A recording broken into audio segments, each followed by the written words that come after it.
Berita soal meninggalnya pebulu tangkis tunggal putra China Zhang Zijie belum surut, sang kakak memberikan update terbaru. Diketahui, Zhang Zijie merupakan pebulu tangkis China yang meninggal dunia saat mengikuti kejuaraan Asia Junior 2024 di Digor Amongrogo, Yogyakarta, Indonesia, Minggu, tanggal 30 Juni tahun 2024.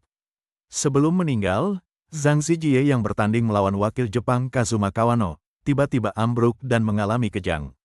Setelah mendapat perawatan medis dan dibawa ke rumah sakit terdekat, nyawa Zhang Zijie tak tertolong dan dinyatakan meninggal dunia pada pukul 23.20 waktu Indonesia Barat, Minggu, tanggal 30 Juni tahun 2024. Kematian Zhang Zijie lantas menjadi buah bibir, karena terkesan mendadak dan disinyalir disebabkan oleh kelalaian. Dalam kasus Zhang Zijie, ia yang tiba-tiba ambruk di lapangan tak langsung mendapat bantuan medis. Hal itulah yang kini masih menjadi pokok permasalahannya. Kabar terbaru, kakak Zhang Zijie yang tak disebutkan namanya diketahui sudah terbang ke Indonesia hari ini, Jumat, tanggal 5 Juli tahun 2024.